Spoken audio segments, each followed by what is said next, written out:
Paris, dans le 10e arrondissement, la communauté kurde a été frappée par un attentat terroriste de caractère terroriste en ce qui concerne notre définition de cette attaque.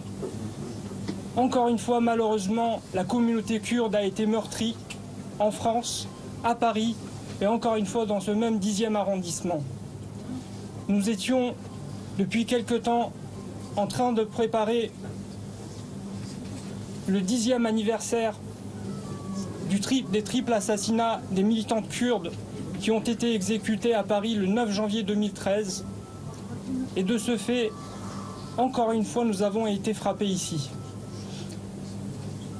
La situation politique en Turquie, les évolutions politiques concernant le mouvement kurde, concernant la communauté kurde, le peuple kurde, nous laissent très clairement penser que ce sont des assassinats encore une fois politiques.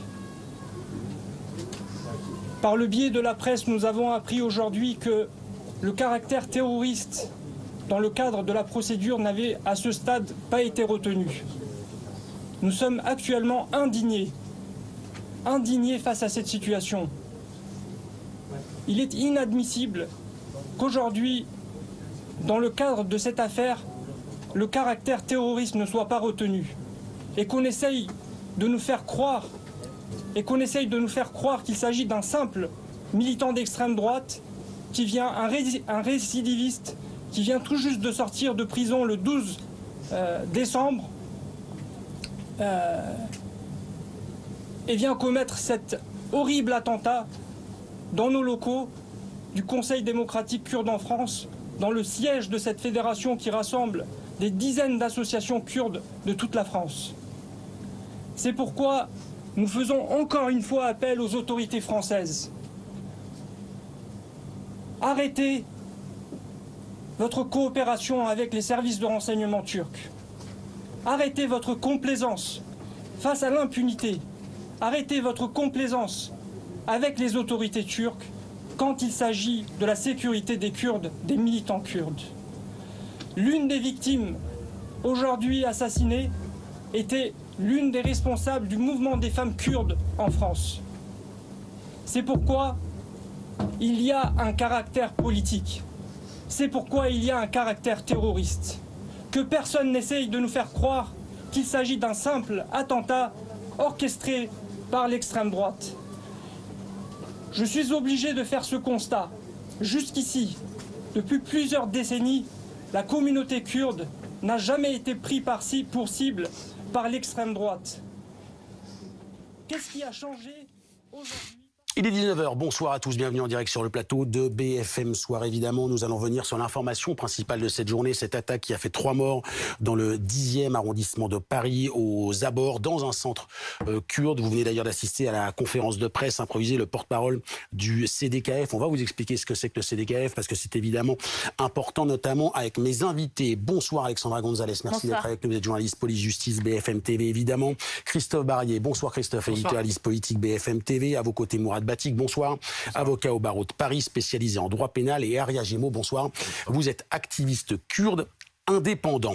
Alexandra Gonzalez, je voudrais qu'on revienne en quelques instants sur ce qui s'est passé ce matin. Dans un instant, on aura les images, elles sont effectivement impressionnantes.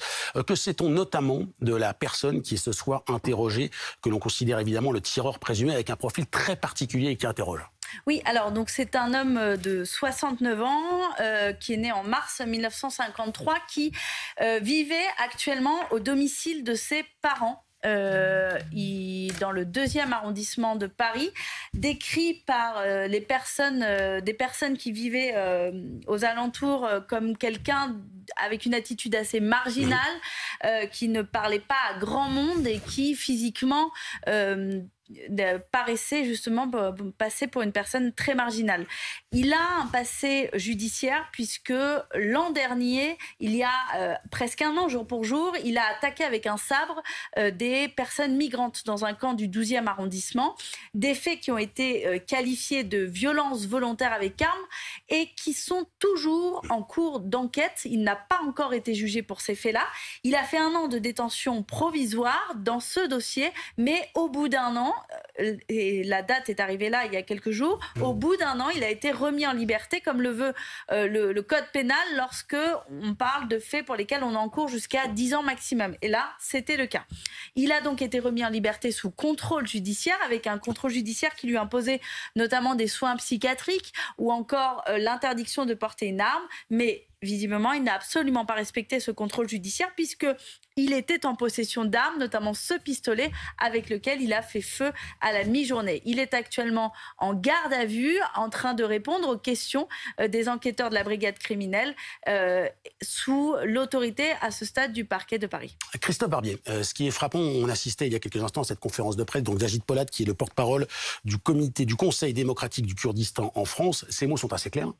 Acte terroriste, mise en cause de la Turquie via ses services secrets, parce que là aussi on devra l'évoquer, 10e anniversaire dans les prochains jours d'un triple meurtre contre des militantes kurdes dans la même zone, et une mise en cause aussi de la France pour ses relations avec la Turquie. Oui, c'est un dirigeant qui tient un discours politique au soir d'une grande émotion et qui va un peu vite en besogne dans deux directions. D'abord, la direction sur la qualification de ces faits. L'enquête commence à peine. On voit que le tueur a un profil psychologique particulier, qu'il a des antécédents xénophobes et racistes évidents. Donc, attendons de faire le tri dans tout ça pour voir si ça peut être terroriste. Une qualification de terroriste, ça réclame une étude précise de son organisation, de la montée en puissance avant le passage à l'acte et éventuellement des mobiles et des soutiens logistiques, intellectuel, idéologique dont il aurait pu profiter. Qu'est-ce qui s'est passé en prison pour cet individu? Qu'est-ce qui s'est passé dans sa vie idéologique? L'enquête le dira et seulement à ce moment-là, on pourra qualifier de terroriste. On peut très bien requalifier les faits plus tard en y ajoutant terroriste. Ça sera moins polémique que de dire terroriste dans la panique ce soir et d'enlever le qualificatif de terroriste dans 15 jours. La deuxième accusation un peu rapide de ce dirigeant, c'est de mettre en cause le gouvernement français pour sa complaisance envers l'État turc. On sait qu'entre le président Erdogan et le président Macron, c'est tout sauf le grand amour. Oui, il y a eu des échanges de bras de fer politiques. Il y a eu des noms d'oiseaux envoyés par le Erdogan. Quasiment des injures, très peu diplomatiques. Et puis, il y a eu des incidents de nature militaire en Méditerranée entre des navires français et des navires turcs. Donc, on n'est pas du tout dans une complaisance de la France envers Erdogan et envers Ankara, notamment les loups gris, une des milices paramilitaires d'extrême droite les plus redoutables sur le sol français, qui avait agi sur le sol français. Cette milice a été frappée de dissolution en novembre 2020 par la décision du gouvernement français. On va d'ailleurs parler avec Aria Gémeaux dans un instant de cette milice à la triste réputation. Alexandra, je voulais juste votre éclairage. Pourquoi nous restons prudents, et Christophe l'était ce soir? Parce que, pour l'instant, le parquet national antiterroriste n'est pas saisi.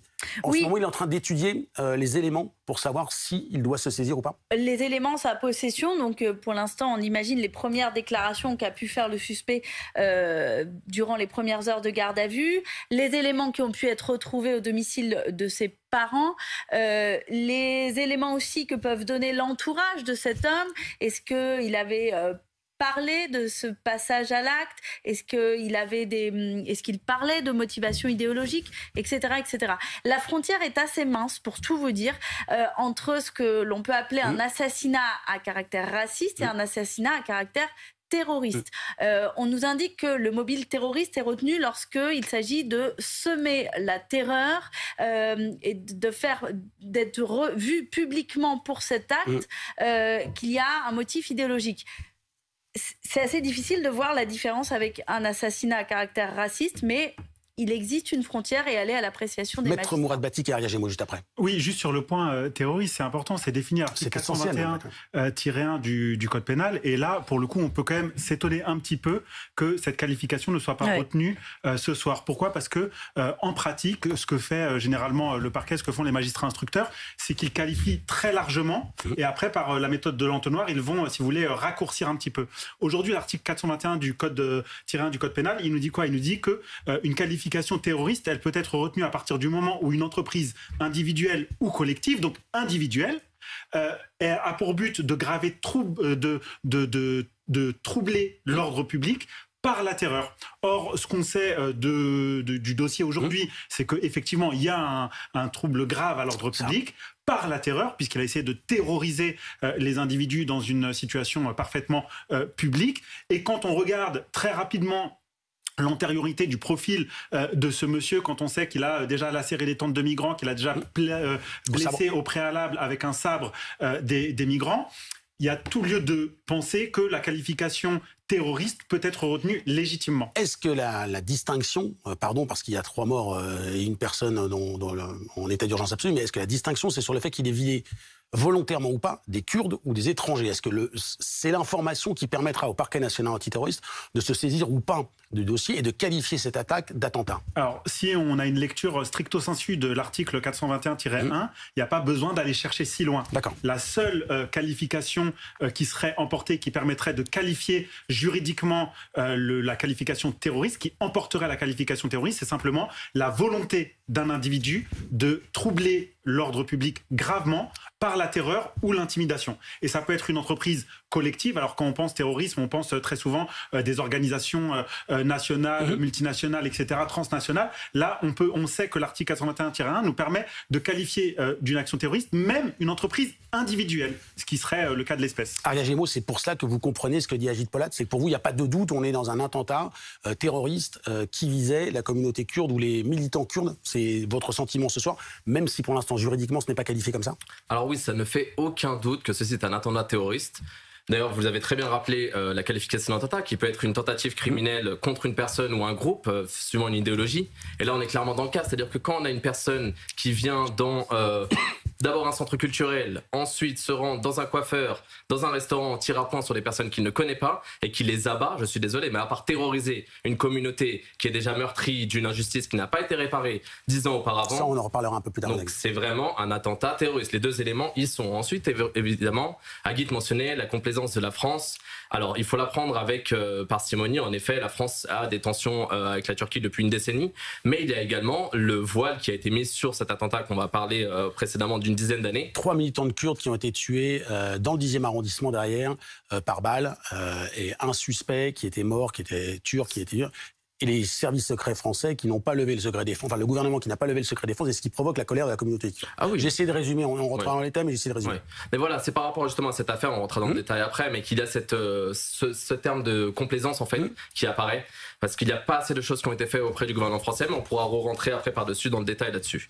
Et ensuite, une dernière chose, je pense que les Kurdes ont été expressément visés, parce que dans un quartier qui est cosmopolite, où au bout de la rue justement, on a une rue qui est remplie de différentes cultures, telles que africaines, maghrébines, etc., les Kurdes étant une minorité de ces minorités-là, comment est-ce possible d'enchaîner une association culturelle kurde, un restaurant kurde, c'est un périmètre, et un coiffeur kurde? C'est un périmètre très serré. Alors pourquoi choisir ce périmètre? Je ne sais pas du tout, j'explique pour les téléspectateurs, on va derrière les images. Mais sachant que plus bas dans cette avenue, il y a bien plus de monde et bien plus d'impact si c'était le souhait de ce monsieur. On va retrouver François Bersani. Bonsoir, vous êtes porte-parole d'unité SGP Police Île-de-France. Tout d'abord, peut-être une réaction à ce qui s'est passé ensuite que l'on n'a pas évoqué, parce que sur ces images de la caméra BFM TV, on voit un fort dispositif policier, parce que lors de l'arrivée de Gérald Darmanin, ministre de l'Intérieur, il y a eu des violents incidents après. Quelle est la situation ce soir, selon les informations que vous avez?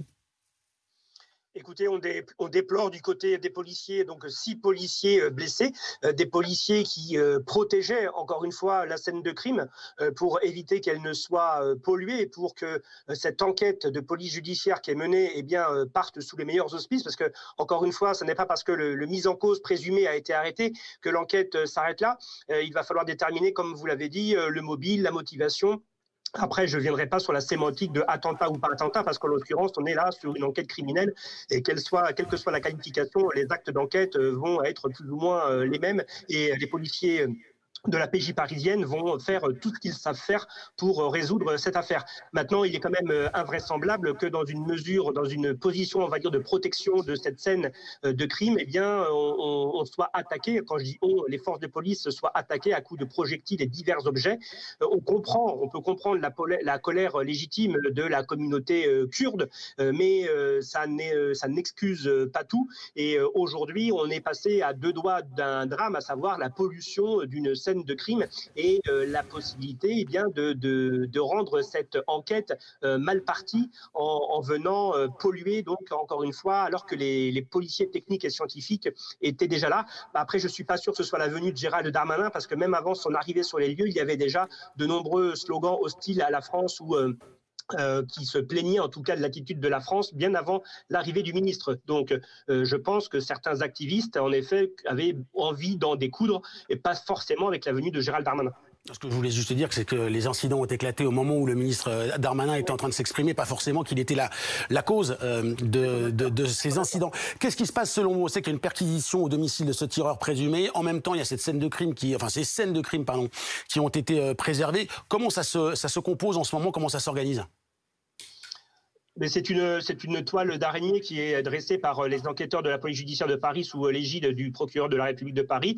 Et donc, c'est une longue enquête minutieuse dans un délai restreint, 48 heures de maximum de garde à vue. Alors après, on débouchera sans aucun doute sur l'ouverture d'une information judiciaire et je pense bien quand même une mise en détention provisoire, le temps de l'enquête. Mais aujourd'hui, là, dans le temps, c'est bien sûr la police technique et scientifique. Ce sont tous les relevés possibles en matière de traces génétiques, de traces biologiques, d'empreintes, l'exploitation de la vidéoprotection dans la rue et aux alentours, voir si cette personne a eu des complicités par la fourniture de l'arme qu'il avait. Il faut savoir quand même que cet homme-là était avec un pistolet automatique et 4 chargeurs garnis, soit l'équivalent de 60 cartouches.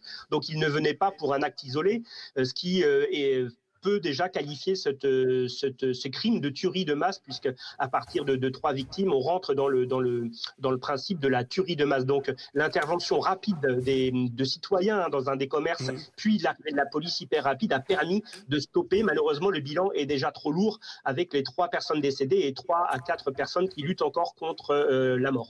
Merci beaucoup François Bersani d'avoir été avec nous quelques instants pour nous expliquer la situation à la fois sur le volet incident mais aussi sur le volet enquête. Retour, donc nous sommes quelques minutes avant midi, rue d'Anguin dans le 10e arrondissement de Paris pour une raison qui reste à déterminer avec précision. Un homme tire plusieurs coups de feu dans une association kurde et dans plusieurs commerces environnants. Bilan 3 morts, une personne en urgence absolue, 2 en urgence relative et le tireur interpellé déjà mis en cause au moins une fois pour des actes racistes.